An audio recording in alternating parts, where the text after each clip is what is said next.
My mother was a Sunday school teacher for 40 years when she was living. I didn't get it back then because I ain't had nothing. So he blessed me. Mama, we ain't got nothing.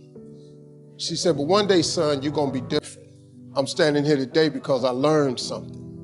I just try to tell people some real basic stuff to succeed. You do not have to be educated to succeed. So you can quit beating yourself up about your lack of education. Education ain't in the Bible. Harvard ain't in there. UCLA ain't in there. Now, if you want to be a doctor, lawyer, scientist, dentist, you got to go to school. We understand that. If you're gifted with your hands of healing, you do that. But what about if you like me? What if you like you? What if you ain't a school person? What you gonna do? Math. Once you got past adding, subtraction, multiplication, and division, you lose me. I don't know. I only know what I know.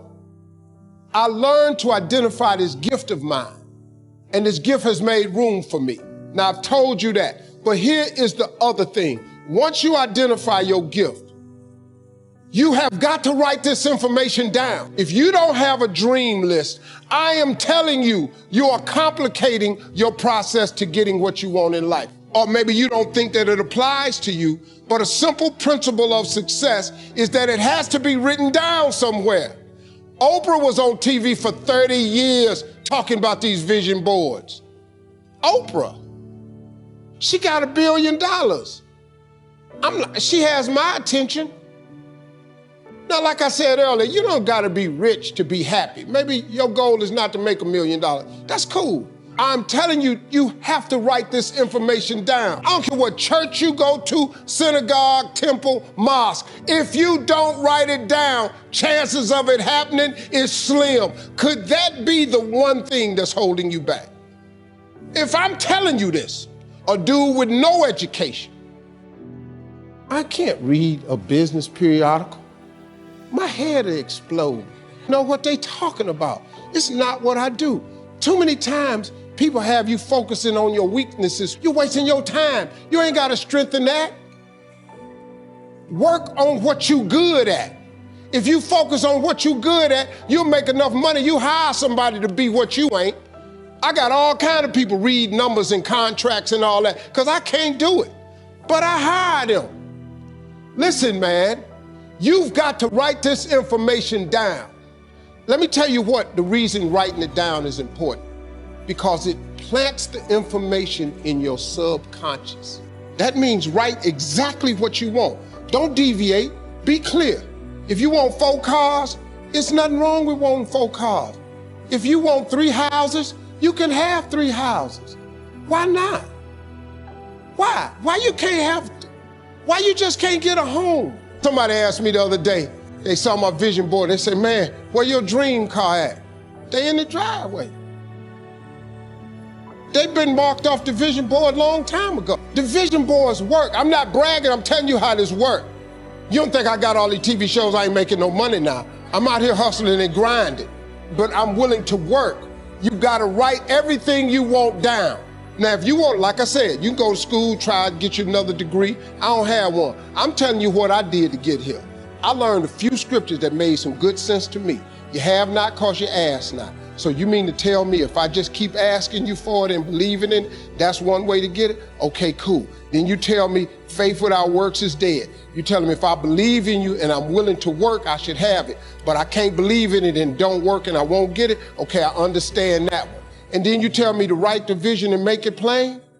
I can do this. These are things you can do today that ain't got nothing you don't need nobody's permission to succeed. To get to God, you ain't got to check with nobody. He available to you today. You don't have dreams without test. You understand? And everything you're going through is God preparing you for what you asked for. So when you get tested, it's actually God preparing you for what you asked for. You got to have hardships, setbacks, missteps. See, the only way to learn how to get up, you got to fall. Only way to learn how to get over, you got to be under. The only way to learn how to win, you got to lose. Only way to appreciate the laughter, you got to be crying. You would not appreciate the sunshine if it didn't rain. You would not love the morning sunlight if it never got dark. It is designed that way in life, man. So you need everything that happens to you to happen in the exact order. You don't like it. I didn't like being homeless. I didn't like living in a car. I didn't like getting divorced. I didn't like losing everything twice. I didn't like none of that. But it was preparing me for a life he had for me. So having lost everything twice, I have a much greater appreciation for what God has given me now. Failure is the part of the process people don't like, but that's the win. Michael Jordan took over 900 game-winning shots. Michael Jordan ain't made but 147 of them shots. You ain't heard nothing about them misses. They only write about the wins, man. But he learned how to get them 146 by missing 750 times. You see what I'm saying? A baseball player make millions of dollars if he get to the plate and he's successful 3 out of 10 times.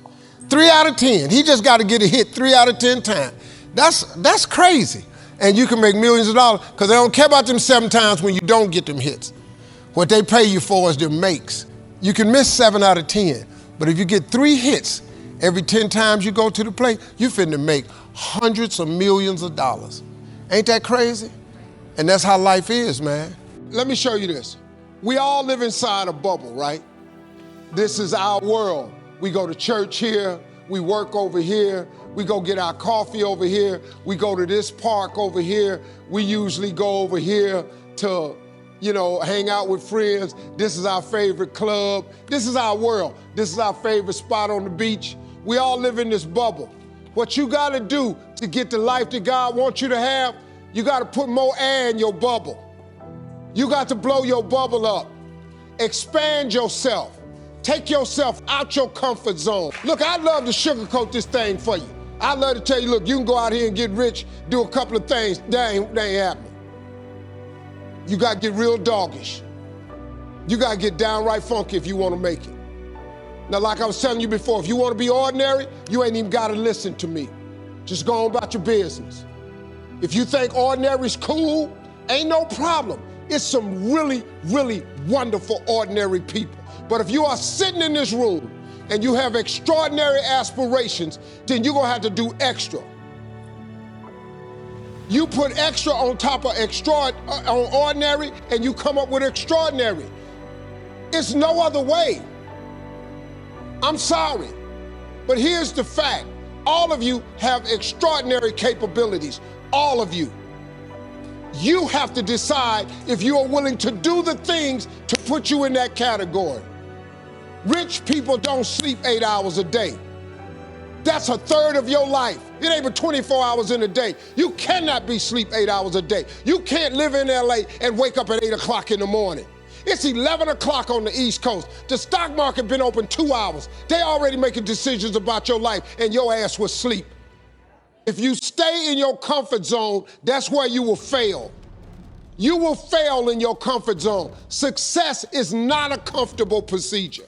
It is a very uncomfortable thing to attempt. So you got to get comfortable being uncomfortable if you ever want to be successful. Start putting some pressure on. Put some pressure on yourself. Get out here and get about it.